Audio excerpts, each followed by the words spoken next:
Hello, I'm Svetlana. I'm from Almaty, work in Kazakh National University as senior lecturer. My hobbies is music.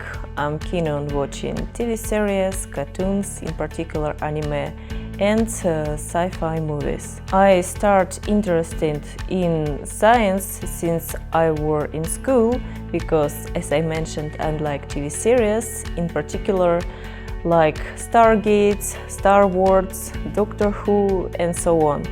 My favorite character was Dr. Samantha Carter, the team's geek scientist, so all the things she did to rescue people, modification of new technologies, it hooked me honestly. So when I grew up, I decided to be like her. So I'm trying, as you see. I work for two projects. First is fundamental science, where I'm responsible for technology and analysis of thin semiconductor films, in particular titanium dioxide modified with silver nanoclusters. And the second part of my research is linked to renewable energy, in particular solar energy. To be honest, we are trying to make a device that could combine both consumer properties and generate energy.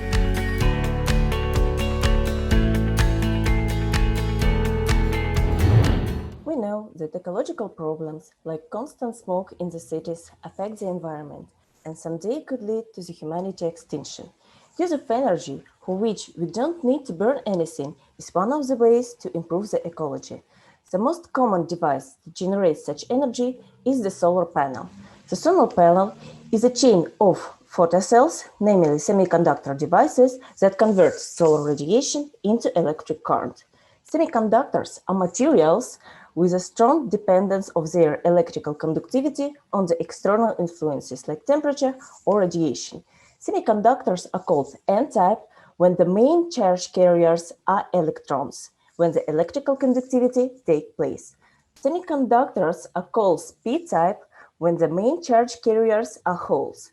Holes are absence of electron, means vacancies, and can consider to have a positive charge. So, the simplest photocell is a combination of P-type and N-type semiconductor. A p-n junction is formed at the interface between two semiconductors when the electron transferred to the boundary region of the p-type semiconductor due to diffusion. As a result, the boundary region of the p-type semiconductor charged negatively, and the boundary region of the n-type semiconductor charged positively. This is how the electric field of p-n junction is formed. It plays a role like a barrier, which doesn't allow extra electrons from the n-type semiconductor pass into the p-type semiconductor to occupy all the empty places there. Such charge distribution of boundary region of p-n semiconductors allows the sun, which eliminates the photocell, to break the covalent bonds. Here, electron leaves its orbit and a so-called hole takes place in this place. This is how the electron-hole pairs are generated throughout the structure.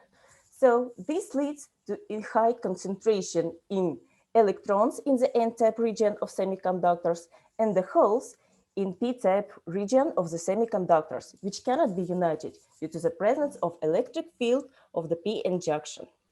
So what to do? The only place these charged particles can move to is metal contacts along the semiconductor's edges. At this contact, charged particles flow into the battery, charging it.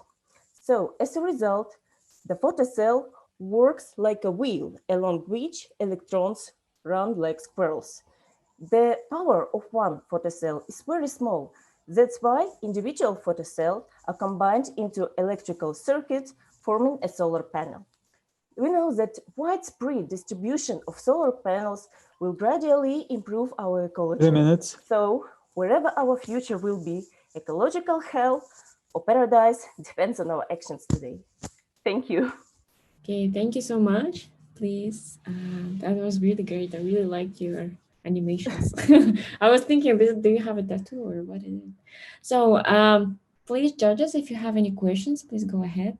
Thank you, Svetlana. Your talk reminded me of the years of electrical circuits. It gave me a bit of shivers.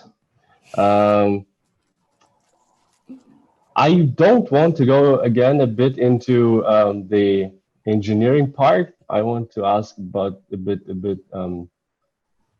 a question to the side. In terms of ecology, so is there potential to also perform some sort of mini terraforming events with solar panels? And let me explain what I mean.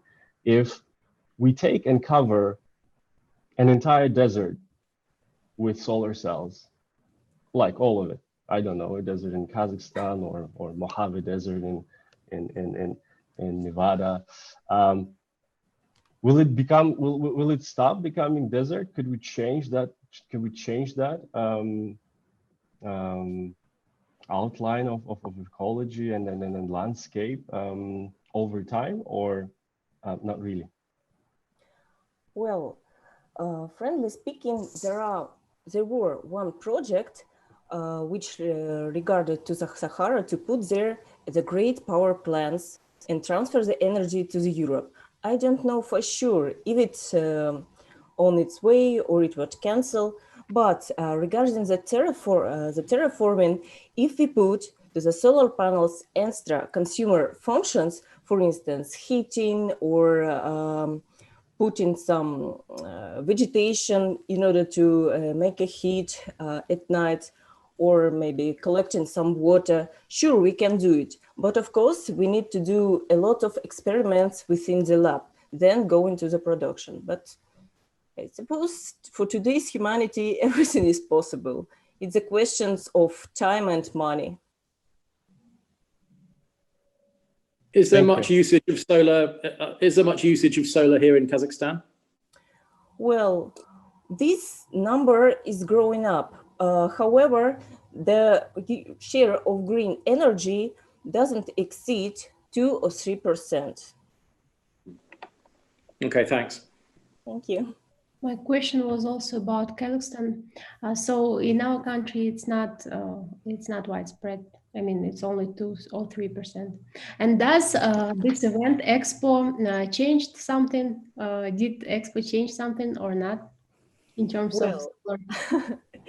In case of renewable energy, I have doubts about it. But nevertheless, we meet a lot of people. We show our experiments and works in terms of renewable energy things.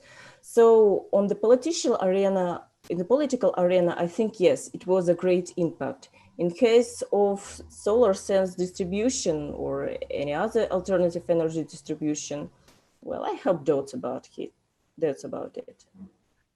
Okay, and which country is a pioneer or leader in terms of solar cells distribution?